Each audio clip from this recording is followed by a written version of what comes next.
Bank of Maharashtra के करीब लावारिस bag और suitcase बरामद होने से लोगों में खौफ का माहौल है।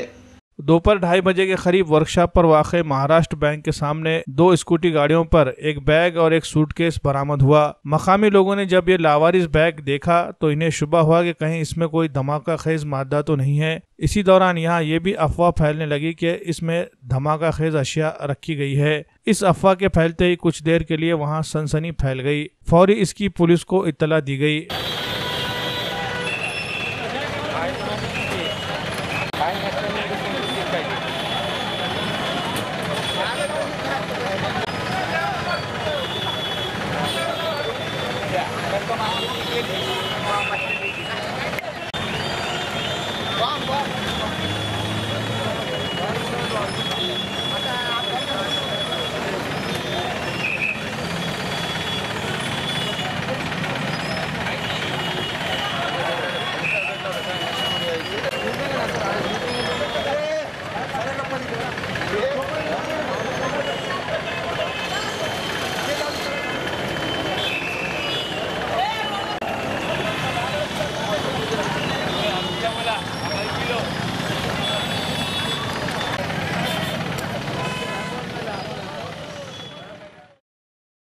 मी पोलीस निरीक्षक बॉम्ब शोधक व नाशक पथक नांदेड।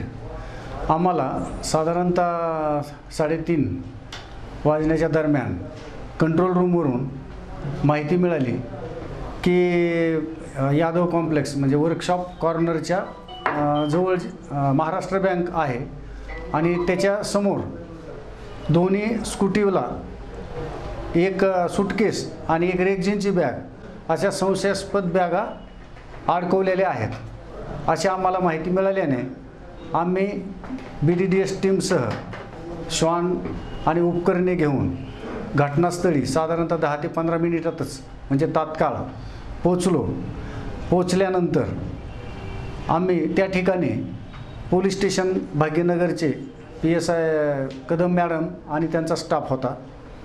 तर पोलीस स्टेशन भाग्यनगरच्या कर्मचाऱ्यांनी आणि अधिकाऱ्यांनी जे काही गर्दी जमलेली होती ते बाजूला केली आणि त्याच्यानंतर आम्ही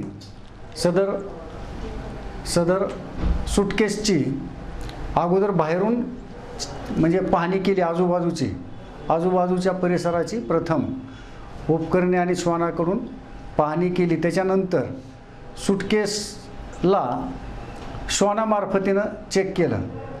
श्वानानं काहीही सिग्नल दिला नाही म्हणजे त्याच्यामध्ये स्फोटक नसल्याचं डॉगनं सिग्नल दिला।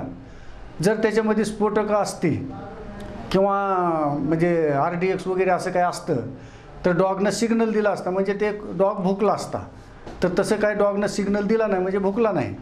त्याच्यामुळं आम्हाला थोडं हे वाटलं तरी पण आम्ही आमच्याकडे असलेल्या उपकरणाद्वारे परत त्या सूटकेसची AS चेकिंग केली म्हणजे घातपात विरोधी तपासणी केली।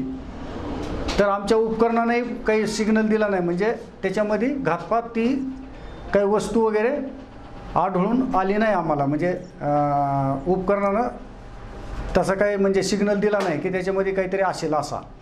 त्याच्यानंतर आम्ही एका आमच्या उपकरणानं त्या सूटकेसला उचलून आमचं जे हे असतं म्हणजे बॉम्ब सूट ते घालून कर्मचाऱ्यांनी त्याला बाजूला ठेवलं सुरक्षितरित्या आणि ती सूटकेस आणि ती बॅग दोन्ही बॅग आम्ही त्याचा हे करण्यासाठी म्हणजे एकतर डिस्ट्रॉय करण्यासाठी निर्जन स्थळी म्हणजे आपण तिकडे आसना पुलाकडे आम्ही ते घेऊन गेलो।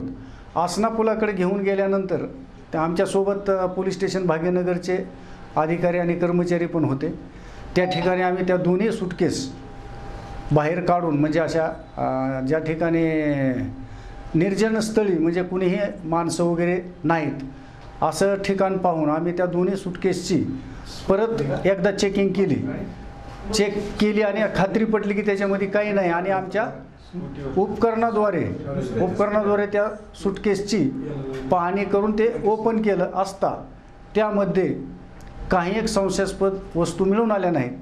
तर त्याच्यामध्ये कपडे आणि डॉक्युमेंट होते म्हणजे ह्या दोन्ही बॅगाच्या कागदपत्रावरून दोन्ही बॅगा ह्या आंध्र प्रदेशातील इस्मांच्या असल्याचं दिसून आलं आणि त्या दोन्ही बॅगा चेक केल्यानंतर खात्री झाली की त्याच्यामध्ये काही नाही.